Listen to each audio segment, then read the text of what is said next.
Maganda at mapagpalang araw! DJ Sean here! Huwag kalimutang mag-like, comment at mag-subscribe para sa araw-araw na Tagalog facts at mysteries na dagdag kaalaman. Tandaan, knowledge is power. Isa sa mga nakakamanghang hayop at sikat na pet o alaga ay ang ibong parot. Sila po ay may iba't ibang magagandang kulay, madaling alagaan at pakainin. Pero higit sa lahat, sila ay may pambihirang katangian na kung saan kaya nilang gayahin ang mga salita ng tao at mayroon pang ibang klase na kayang gayahin ang boses ng kanilang amo, mapababae man o lalaki. Pero bakit nga po ba nagsasalita ang parot? Ayon po sa mga pag-aaral, ang mga ibon tulad ng parrot o songbird ay nagsasalita ng gagaya at kumakanta dahil ito daw ay ang kanilang instinct para makipag-socialize.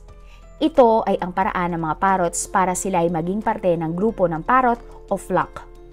Para sa mga taong nag-aalaga ng parrot, ganito din daw ang instinct ng parrot para tanggapin sila ng kanilang amo o maging bahagi ng pamilya. Kumbaga, in other words po, para sila ay magkaunawaan. Ang kwento po kasi natin ngayon ay tungkol sa mga parrot na naging sikat o trending dahil sa mga kakaiba nilang talento at mga ginagawa.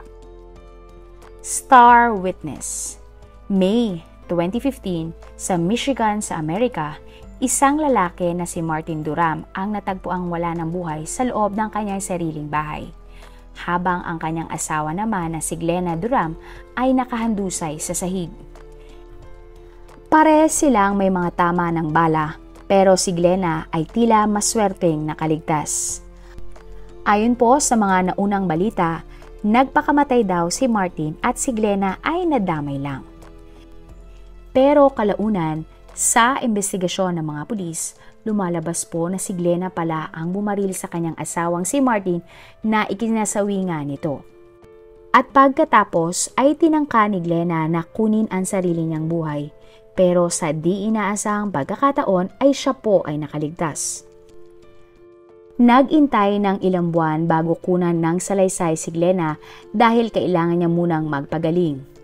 At nang bumuti na ang kanyang kalagayan, ayon po sa kanyang salaysay, wala daw siyang natatandaan simula ng araw ng pangyayari at hindi niya din kayang barilin at patayin ang kanyang asawang si Martin. Pero ang hindi alam ni Glenna ay may star witness na nakasaksi ng araw ng mangyari ang insidente. Ang star witness ay sinasabing nakakulong na at ikinanta nga po ang huling mga pangyayari nang mamatay si Martin.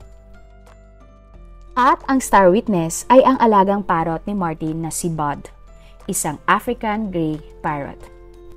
Sa pag-iimbestiga ng prosecution sa kaso, ay iminungkahi ng mga kakilala at kapitbahay ni Martin na kausapin nila ang alagang parrot na mag-asawa na si Bud.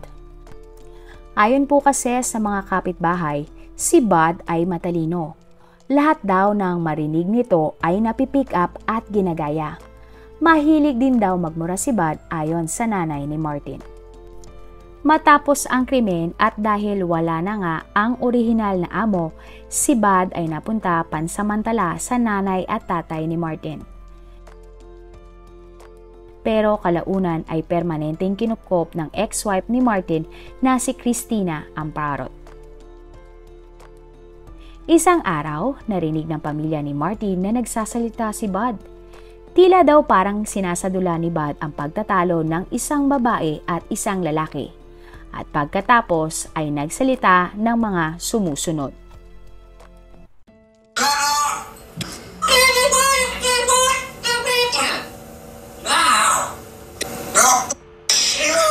Wag!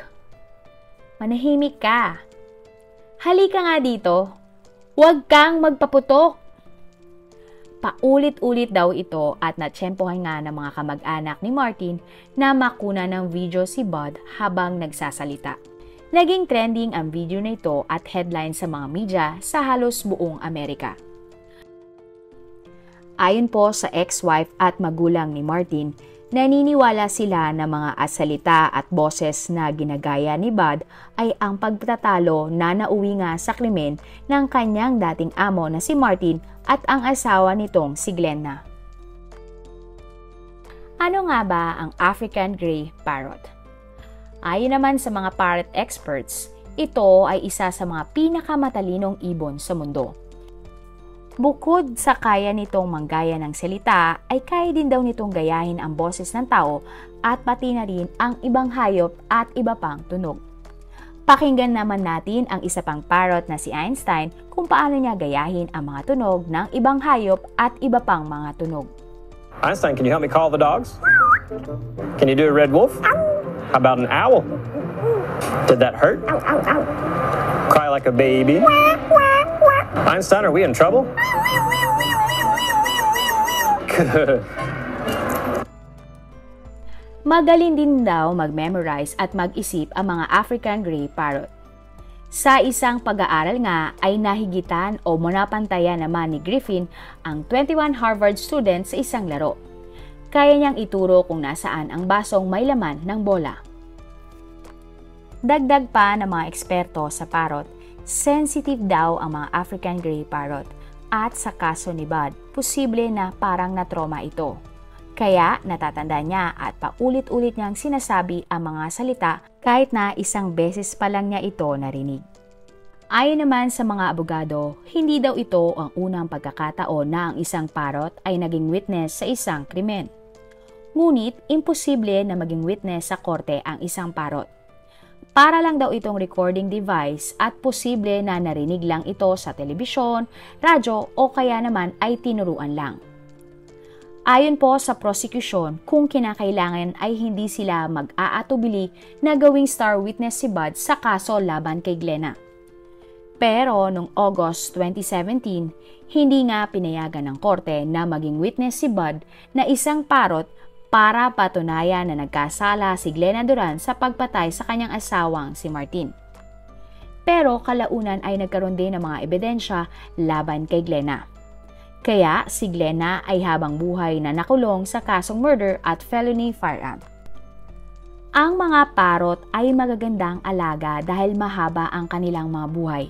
Depende sa mga klase o species. Kayang mabuhay ng parrot mula 10 to 60 years. Meron pa nga naitala na 80 hanggang 100 years old daw nabubuhay ang mga ito, lalo na ang mga malalaking parrot. Based sa mga research, ang African Grey Parrot ay nagkakalaga ng $3,500 o humigit kumulang 175 pesos. Pero may mga ibang species po ng parrot na ipinagbabawal na dahil sila ay mga endangered na. Sa kabilang banda, isang nakakatawang kwento naman ang tungkol sa isang Amazon parrot na si Rambo. December 2019, Florida, USA, isang kapitbahay ang tumawag sa mga pulis para i-check ang lalaking kapitbahay nito. Ayon po sa report, mayroon daw batang babae na sumisigaw ng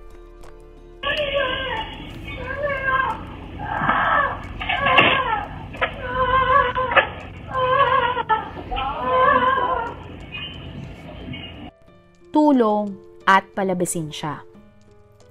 Agad na pinuntahan ng mga staff ng sheriff ang bahay na nireport at naabutan ng mga pulis ang isang lalaking nag-aayos ng kanyang sasakyan.